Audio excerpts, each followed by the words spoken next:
All right, we are live. So, for those watching on a replay, my name is Emily Aborn, and you're watching this streaming into the She Built This group. And today we're going to be talking about some of the organization hangups that we have as entrepreneurs and also some ways to overcome some of those things. And I will tell you that even if you consider yourself a very organized person, I think you're probably going to walk away with some new insights and you can benefit from this as well.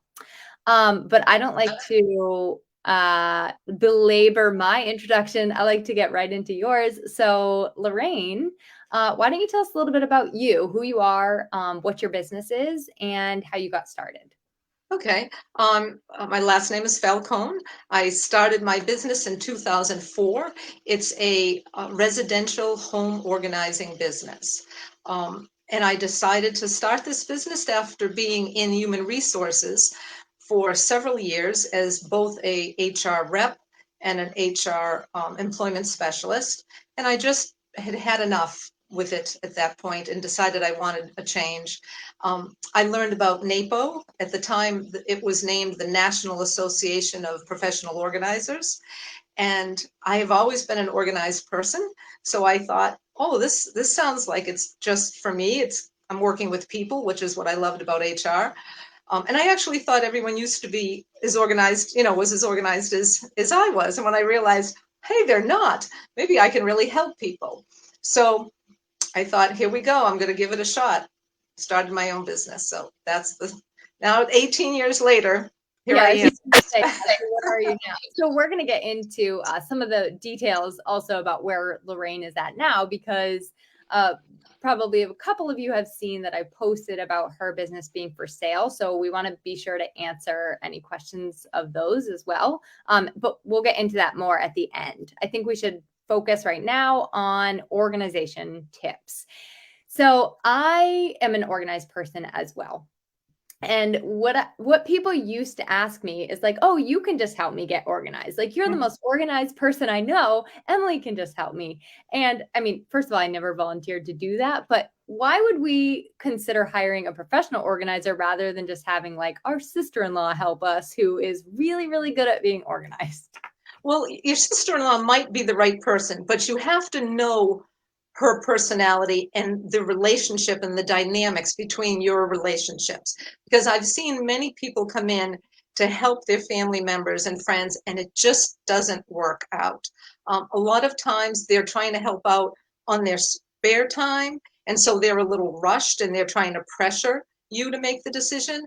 But you have to ask yourself, is this a person that is going to come in as the project leader? Are they going to decide what you should keep and what you shouldn't? Do they think they know better than you know? If you're going through things like memorabilia, are they going to pressure you to make a decision based on how sentimental they are? That, if you answered yes, that's the wrong person to help you. You have to be the one in charge. When a professional organizer is hired, he or she is going to respect you as you know what's best. We are not going to tell you what you can keep and what you can let go of. At least I am not. That's not my strategy at all. My, in my opinion, my job is to ask you the questions that get you to the decision that you're happy with, right? So that you know how often you use something, if you would miss it if it were gone, and the many, many other questions.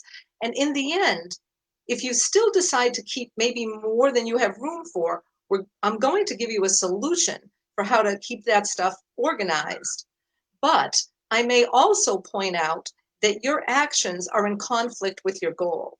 Hmm. If your goal was to let go and to simplify and you're not letting go of anything, I'm going to point that out in a kind and gentle way, but I'm not going to be telling you what to do. As far as I'm going to give you all kinds of solutions when you say, this is what's left and this is what I want to organize, but I'm not going to be forcing you or influencing you. I'm going to be asking you questions and having you make the decision. Yeah, so having a really neutral party that knows the right questions to kind of get you to your own solutions, it sounds like. Right. And the other thing of a professional organizer, of course, knows all kinds of tricks, right? I mean, personally, I've been doing this for 18 years. I work with at least 5 clients a day, sometimes 6 in person.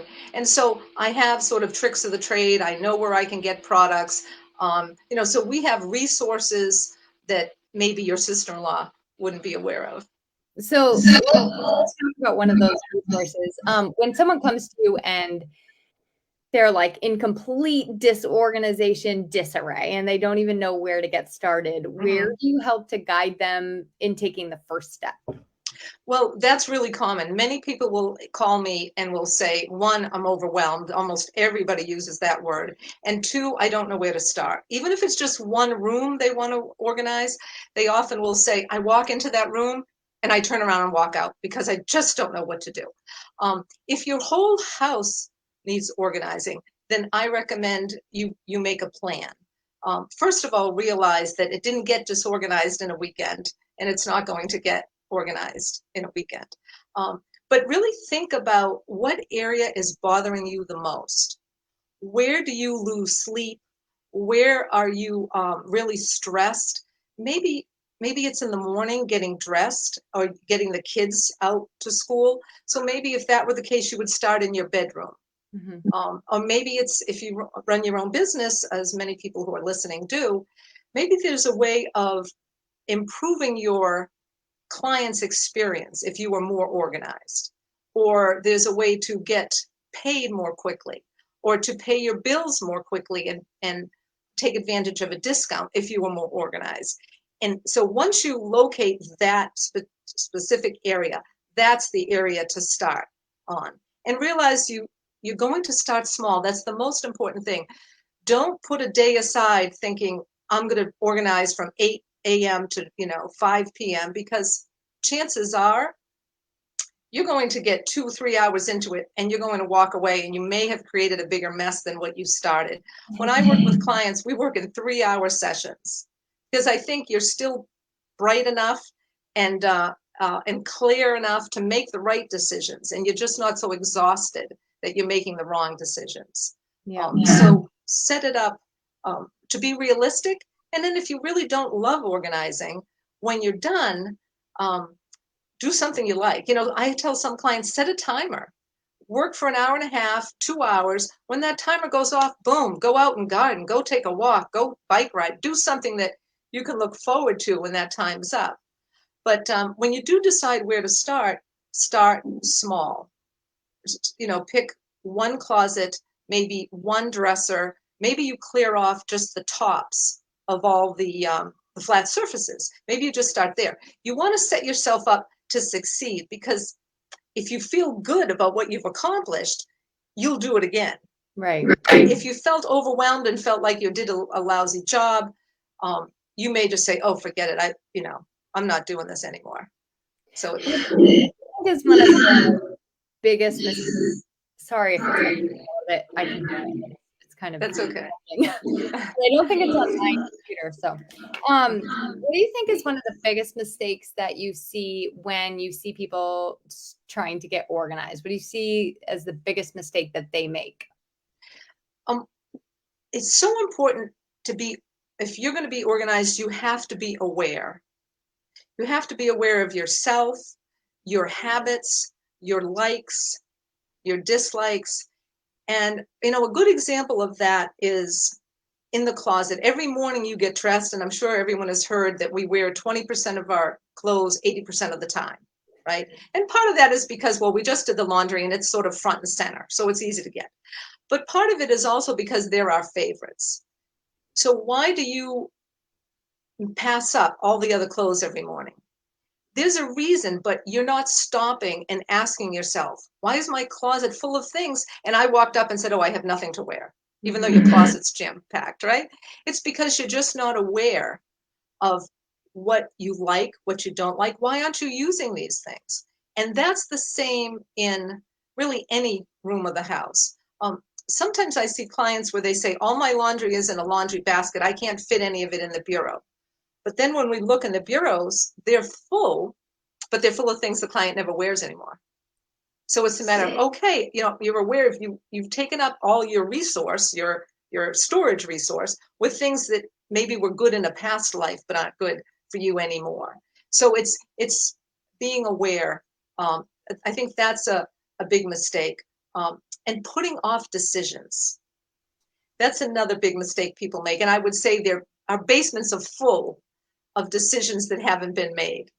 Instead of deciding when an appliance breaks and you replace it, instead of deciding, I'm never going to go and get this coffee maker that burns the coffee, so just throw it out. Or if it still works pretty well, donate it. But what people often do is, instead of making a decision, they just put it somewhere else, like in the basement. And then later they've got this huge project of dealing with things that are, sitting in the basement. Yeah, so I guess what's your solution when it comes to some of those things in the basement? I recently went through this with a whole bunch of notebooks I'd had since I was like 10 years old. Oh. What do you do with some of those things in the basement that like kind of pull at your heartstrings, or they're like memorabilia that you're not quite sure you want to get rid of yet? Well, if it's yours, the question is, whose memorabilia is it? Yeah, I was just going to add to that, like even kids' artwork or like pictures from my niece and nephew in the birthday cards. Like I have all of those things saved. See, the Christmas cards that everyone sends out with pictures, I believe those are meant to enjoy for the season, and that's it. Those aren't meant to be kept, forever. But you have to ask yourself, who are you keeping this memorabilia for? If it's for you, then you get to make the decisions. If it's for the children, depending on their age, then you will make the decisions now, and later you'll get them to work with you to make that decision. But you have to look at the item with, is it really something special, or was it special then, and is it special today?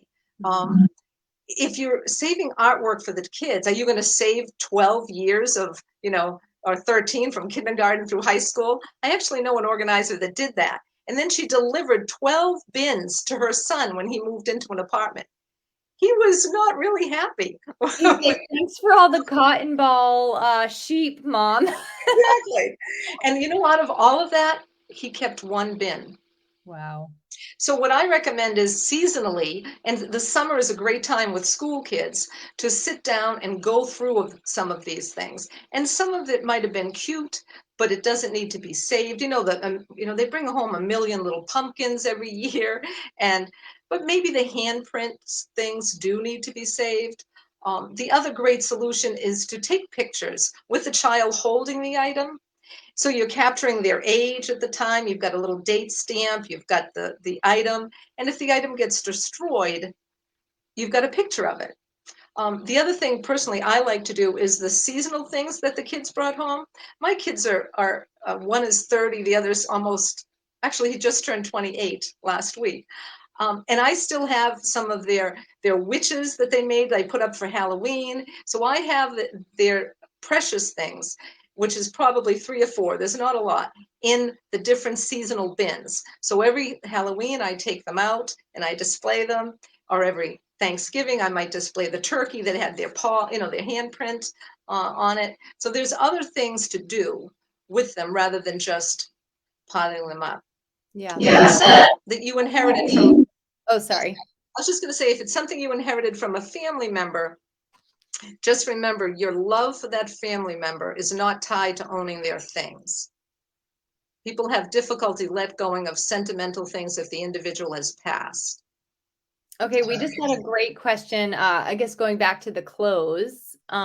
It's so funny. I am actually wearing a tank, a cami today that I probably haven't worn in 5 years, and I randomly just pulled it out. But I wear the same thing every single day, like the same, couple of things. Sure. So I love this question.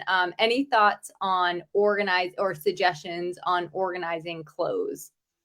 Well, the most important rule in organizing is like things together. So you can organize things by your pants, your skirts, all your skirts are together, all your pants are together, all your blouses. I like to organize my tops by sleeve length. So I have all my sleeveless together, short sleeve, long sleeve, and then I do it by color. Now I I've do. had some, you do that too? I do that. Because when you're getting, how do you get dressed in the morning is what you want to ask yourself. I had a client and the first thing she chose was shoes. She didn't choose, usually people choose their shoes as their last item. She chose it first. So we made those front and center for her. So, the color thing is very helpful for me because I'm choosing based on color. I'm choosing based on how hot or cold it is. Do I want sleeveless or long sleeve? That type of thing. You can also organize it by when you wear them. I've had people where we put their work clothes in one closet and we might put their play clothes or sports clothes or hang around the house in a different location. It depends on how much space you have, uh, how frequently you want to use these dressy things. The general rule is the things that you use all the time should be front and center, easy to grab, right? No effort to find. The things that you use less frequently can be further away. So if you had dresses, and let's say you seldom wore a dress, that doesn't need to be in your bedroom closet. It could be in a spare bedroom closet or other location so that you're leaving room for the things that you do use all the time. That's a really good tip. I hope that helps. Yeah. And feel free, we can't see your names, just so you know, if you are popping in late, and I saw one person is joining a little late. We can't see your names unless you type them. So if you, Gail, I can see yours, but everybody else. So if you do have a question and you want us to know who you are, or you have an add-on question, just type your name in before you ask your question. All right. So I think we're going to do one more question, just kind of like about general organizing lessons. Oh, that was Julie. Thank you, Julie. Okay. So what do you think has been like, what's been your biggest lesson in maybe about how people and their brains work, or maybe for yourself in working with people in this way?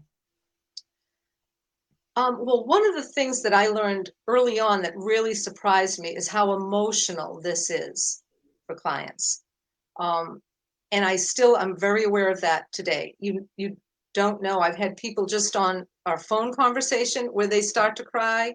Um, People do cry, and you just don't know when. It can happen at any time. You have to be prepared for that. You have to be gentle. It's so important to be non-judgmental, right? This is a very I try to do this in a very matter of fact, no blame. The only time we're worried about why something happened is so that we can prevent the disorganization again. It has nothing to do with blaming you like you did anything wrong. So the first time someone cried when I was working in a garage, and I picked up something that had been buried, and I thought it was an old sled. I didn't mean I didn't think it had a lot of importance, and it derailed the entire session. I mean, she just had a very hard time when we found that. And so you have to be aware of how emotional and stressful this is. People are opening up their homes. Some of them, they just need a little tweaking. The home is in excellent condition. Others, they're not letting anyone in their home Wow. because of how disorganized it is. And yet they're letting me in. So sometimes I can hear the other end of the other side of the door after I ring the doorbell. Like they're taking this big breath. They're just nervous about showing me what their home looks like.